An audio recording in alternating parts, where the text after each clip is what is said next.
Good evening from Oklahoma City. It is Sunday, September 16th, and we are ready to begin week 5.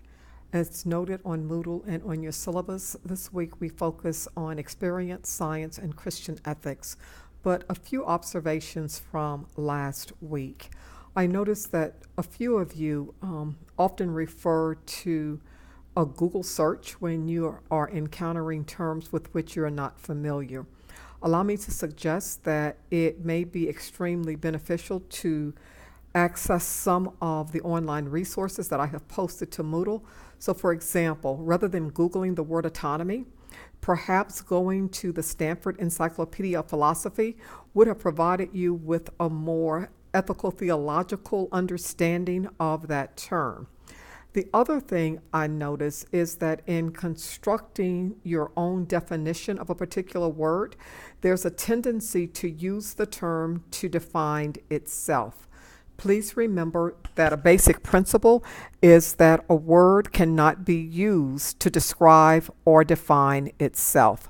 So again, you may want to draw on resources such as a thesaurus in order to really think about what a particular term means for you.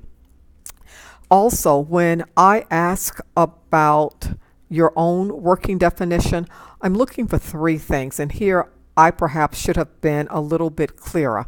I want to know what the term means to you. I then want to know how it is applicable in your life, or how it is applicable to you, and why it is of significance to you. That then becomes a basis from which to broaden an understanding of a concept, of a term, and it's the way in which that term is used in ethics.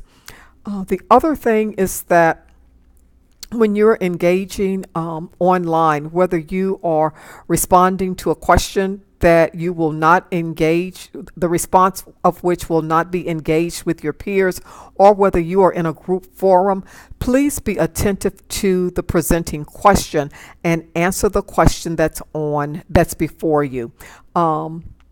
It's great to give me lots and lots of information, but I'm going to be looking for an ability to respond succinctly to what's being asked. The other thing I want you to be mindful of is that particularly questions where I am not asking you to respond to your peers, to really be mindful of the way in which you might place yourself in conversation with Aristotle. So, for example, I notice what I describe as be rather to take a position of absolutism in some of your responses. The question that raises is, if you are so certain about how someone should respond, then what possibility does that leave for you or anyone else to engage in dialogue around a particular issue and or concern? Be mindful too of the way in which a tendency to take a very staunch, absolute stance on something might signal to others that you and those with whom you are journeying are not open and hospitable to individuals whose views differ drastically from yours. All right, those are some opening thoughts for this week.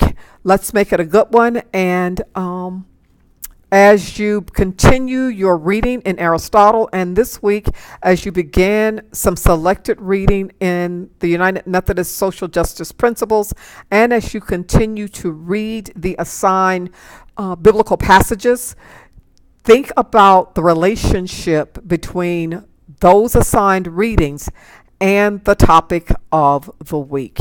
Let's make it a good one. Grace and peace.